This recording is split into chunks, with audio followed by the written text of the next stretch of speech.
Lagi di mana nih, Bu? Jadi Masjid Akhir ini sejarahnya dibuat karena mengenang mantan ibu negara ya, yaitu Ibu Hajah Fatimah Siti Hartinah Soeharto, yang dikenal dengan Ibu Tien Soeharto, yang waktu itu meninggal tahun 1996. Dan luas bangunan ini 10.000 meter persegi untuk luas bangunan ya, bangunan. Sementara luas areal itu sekitar 70.000. Jadi Masya Allah ya. Dan kegiatan pun tidak hanya untuk ibadah saja, tetapi buat kegiatan lain seperti resepsi juga bisa, pernikahan, kemudian juga bisa juga dipakai kayak kemarin belum lama buat reuni juga bisa, reuni 212 ya. Dan Masya Allah bangunan ini kan didesain juga oleh seorang arsitek yang bernama Insinyur Ahmad Nurman gitu ya. Silahkan lihat arsitekturnya, desainnya tuh Masya Allah ya. Dan dapat menampung 25.850 orang jamaah. Gimana menurut Mbak Pipit bangunannya? Bagus, sangat estetik. Estetik iya. Kemudian pendirian masjid ini menurut informasi juga terlaksana berkat bantuan Yayasan Ibu Tien ya. Jadi bantuan dari Yayasan Ibu Tien Soeharto yang merupakan yayasan milik anak keturunan dari Ibu Tien Soeharto. Dan dilansir dari situs resmi juga bahwasanya Masjid Agung Atin ini mulai dibangun pada bulan April 1997 dengan peletakan batu pertama pada 23 Agustus 1997. Selanjutnya 1999 dengan lantunan azan pertama di masjid tersebut pada 25 November tahun 1999 gitu ya. Ini sekilas info. Ini kalau puasa ramai teman-teman, kalau puasa ramai sekali di sini. Boleh kita lihat dalamnya. Lepas. Yuk kita masuk ke dalam masjid, kecuali sepatu, sandal dilepas ya. Jadi masjid ini terdiri dari 3 lantai dan kita naik dengan tangga yang lumayan. Jadi kalau buat yang sepo-sepo kayaknya mesti hati-hati ya. Pada lantai utama difungsikan sebagai plaza yang diapit oleh 2 ruang utama ya, dan ruang fungsional sebagai tempat sekretariat dan tempat wudhu bisa toilet. Jadi tadi untuk toilet dan wudhu di bawah. Kemudian ruang lantai 2 tangga yang mulai menampilkan hiasan dinding ini berbahan kayu jati dengan ukiran bernuansa Islami yang kental, dan di lantai 2 juga memiliki ruang utama yang lega dengan tiang-tiang yang kokoh ya gitu. Namun yang unik dari masjid ini adalah gagasan dari sang arsitek, yaitu Ahmad Nurman, yang menginginkan ruang sholat yang tanpa sekat ya. Nanti kita akan lihat di sini. Kita masuk ke dalam masjidnya. Jadi perhatikan di sini, di masjid ini tidak ada tiang ya di dalam masjid ya, sehingga tampak kosong dan lega bagi jamaah. Nah, kalau suasananya, ruangnya lega kan nyaman ya. Karena memang di beberapa tempat nggak ada furnitur dan menunjukkan bahwa sirkulasi udaranya pasti teduh ya. Sisi-sisi samping, di samping-sampingnya ya.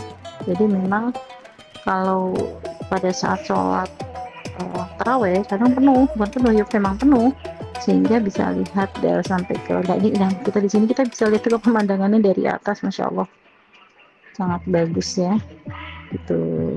Nah kemudian mengapa ya kok memakai dengan, oh ya ini teman-teman nih lihat, Masya Allah nih tanpa sekat ya, dengan arsiteknya. Wah, di Al-Qur'annya tapi ya, jadi kalau kesini sudah disiapkan, ada Al-Qur'an, ada mukenanya gitu kan.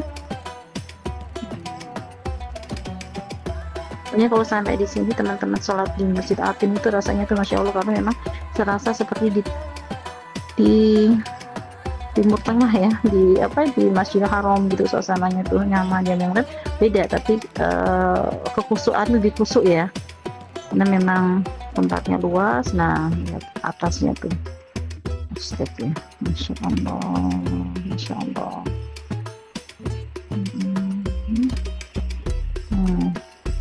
Kemudian kenapa disebut dengan Atin? Jadi nama Atin ini memiliki arti yang baik, diambil dari surat ke-95 di Al-Quran dan merupakan wahyu ke-27 yang diterima oleh Nabi Muhammad SAW. Artinya secara utuh menggambarkan buah tin yang ada di zaman Nabi Adam dan Siti Hawa ya. Nah, ketika itu buah tin digunakan sebagai penutup aurat dari keduanya setelah diturun ke bumi akibat mengkonsumsi buah terlarang di surga. Nama buah ini juga selalu hadir ya dalam hikayat nabi-nabi, termasuk salah satunya adalah nama buku tempat perahu Nabi Nuh yang berlabuh. Kemudian nama tin juga merupakan tempat turunnya Nabi pertama Nabi Muhammad, Nabi Ibrahim ya. Mau ditutup ya?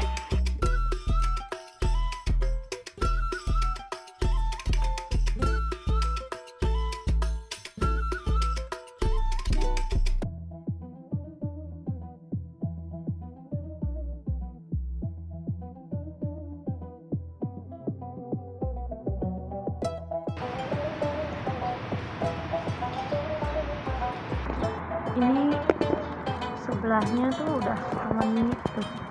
Ini udah taman mini sebenarnya ini. Pas sebelah taman mini untuk Atin ya.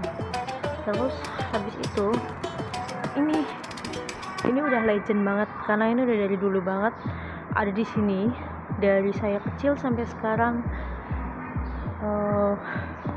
Ini ada di sini. Wow, sangat legend. Dan bangunan itu masih gini-gini aja dari dulu, malah lebih bagus sekarang. Nih buat wanita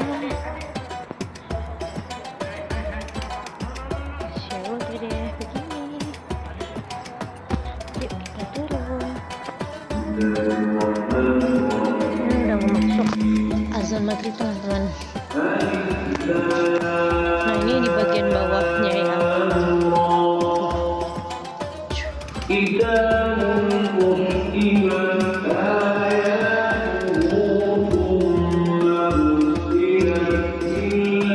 Ini tenang aja kalau misalkan ada yang pakai kursi roda, ini ada jalan khususnya ya, jadi nggak perlu rempong-rempong karena udah ada jalan khusus di sini.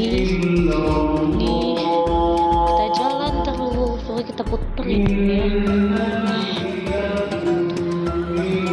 Sini kita jalan lagi ke sini. Ini ruang serbaguna, bisa buat teman-teman kalau mau nikah atau apa bisa di sini. Jalan terus.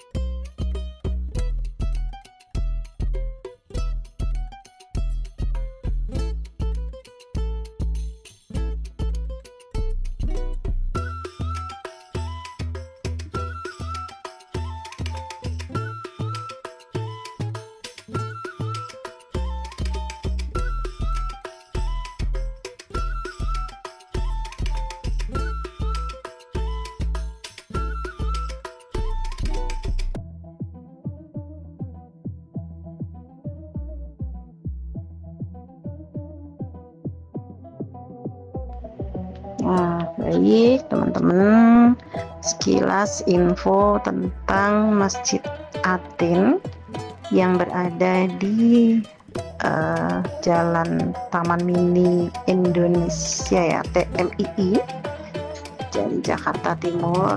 Jadi buat teman-teman yang melancong atau jalan-jalan di Jakarta, ojo lali mampir ke Masjid Atin, karena di sini Masjid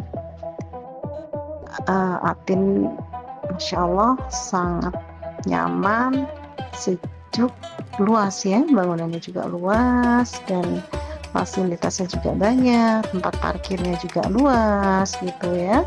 Jadi teman-teman kalau jalan-jalan ke Taman Mini, mampirlah singgah ke Masjid Atin. Kemudian gak jauh juga ada Tamini Square teman-teman, kalau mau jelong-jelong, mau jalan-jalan, lihat-lihat, itu bisa shopping-shopping di mall, yaitu Tamini Square. Jadi ada juga sebenarnya dekat sini juga ada gedung pencaksilat juga ya, ini juga yang termasuk hasil karya dari Bapak Soeharto almarhum. Nah, baik, semoga bermanfaat. Terima kasih, kita bertemu kembali di video berikutnya. Terima kasih. Wassalamualaikum warahmatullahi wabarakatuh.